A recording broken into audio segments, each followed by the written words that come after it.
Bienvenidos al programa número 113 de Economía en Breve, donde vamos a comentar las minutas de las últimas decisiones de política monetaria en Estados Unidos y en México, los resultados de la inflación de la primera quincena de febrero y las perspectivas económicas que se tienen para el año.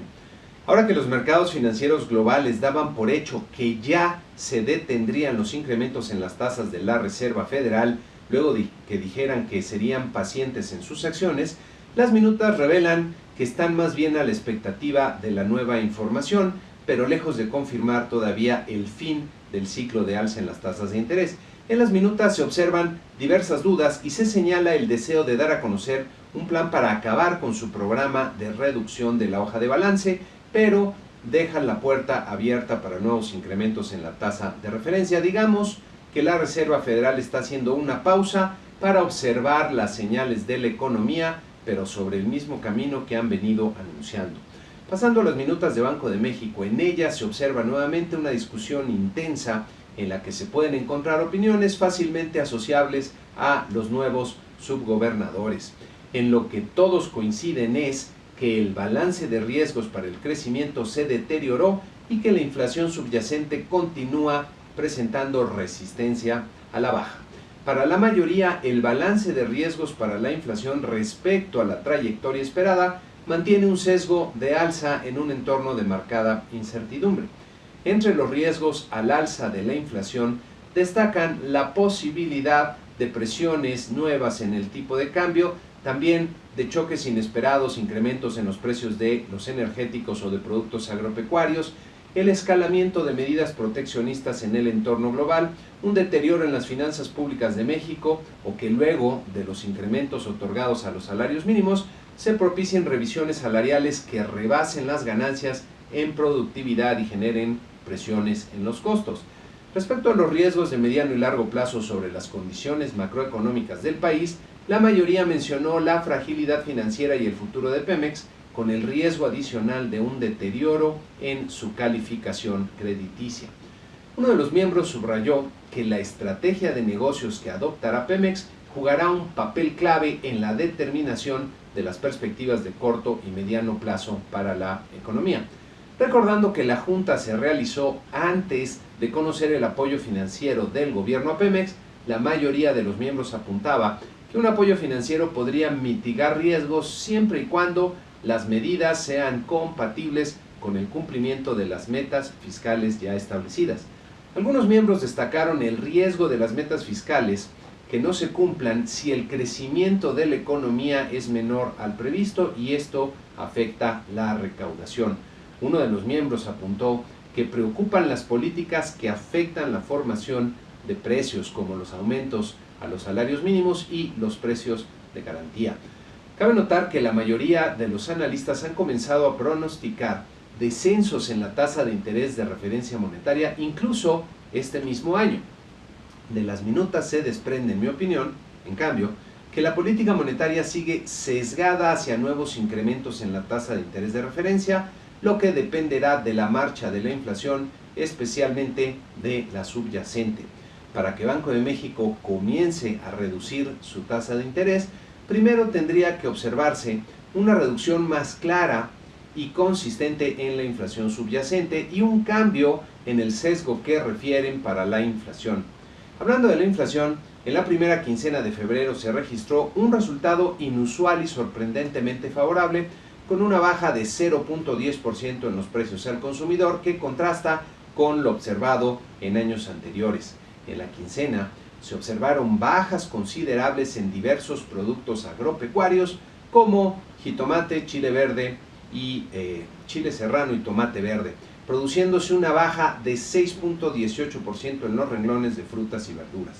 También en la quincena ayudó a la baja de la inflación una baja marginal de 0.01% en la energía y una desaceleración importante en el componente subyacente de otros servicios, que creció solo 0.16%.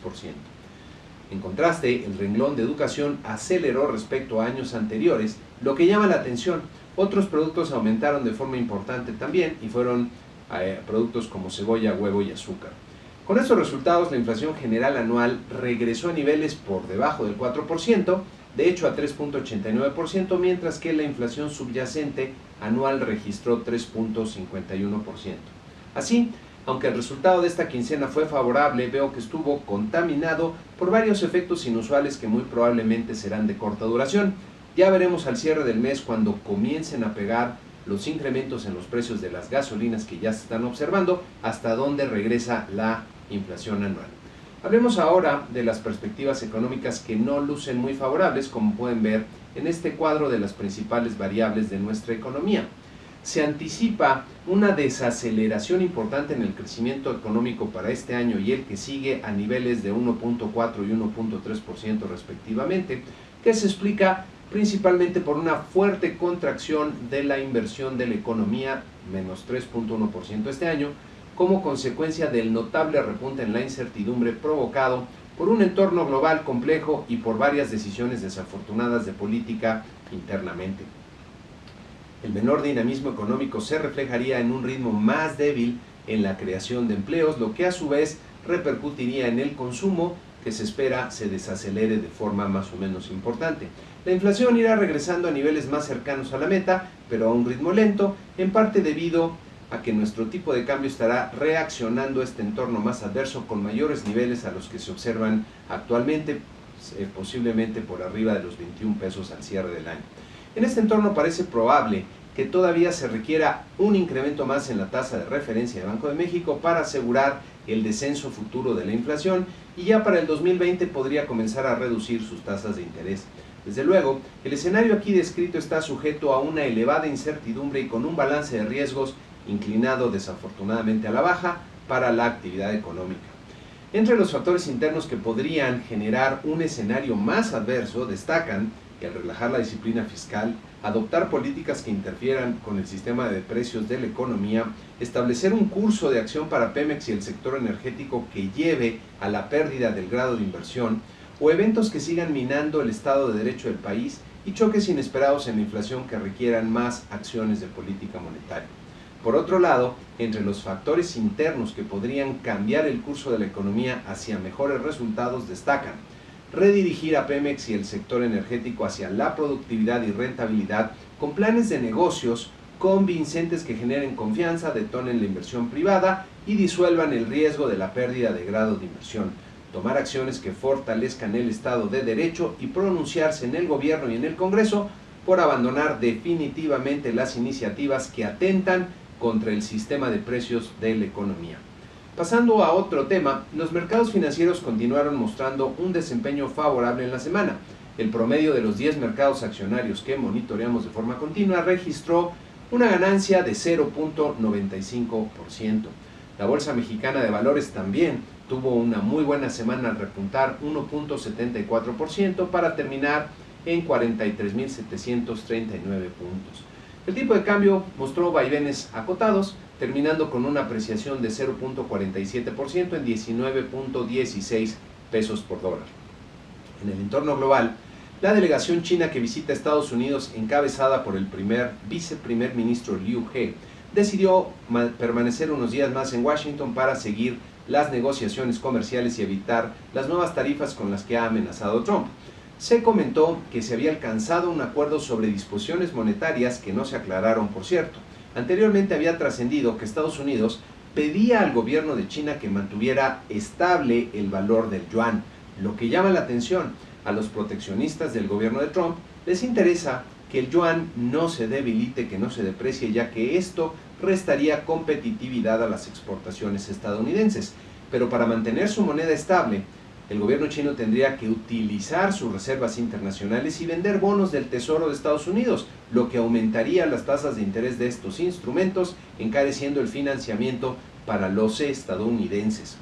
Otra forma que tendrían de evitar la depreciación del yuan sería aumentar las tasas de interés dentro de China, pero esto detonaría una desaceleración más profunda de su economía y no parece una medida muy viable para ellos. Así, la moneda sigue en el aire en la definición de uno de los temas que tendrá repercusiones importantes sobre la economía mundial. En Venezuela se están viviendo momentos decisivos en su historia, con multitudes apoyando el autoproclamado presidente Guaidó y pidiendo la salida del presidente Maduro. En eventos que resultan increíbles, el gobierno de Maduro bloqueó la entrada de camiones con asistencia humanitaria que buscaban aliviar la situación desesperada en la que se encuentran millones de personas y posteriormente rompió relaciones con Colombia. Mis mejores deseos para el pueblo hermano de Venezuela y para mis amigos que se encuentran pasando momentos muy difíciles. Por último, en México trascendió una nota de la agencia calificadora Moody's en la que advertía que el apoyo financiero del gobierno federal hacia Pemex podría tener repercusiones negativas sobre la calificación soberana de México. En la semana que inicia tendremos un montón de eventos en el entorno global con el potencial de generar reacciones importantes en los mercados, destacando en primer lugar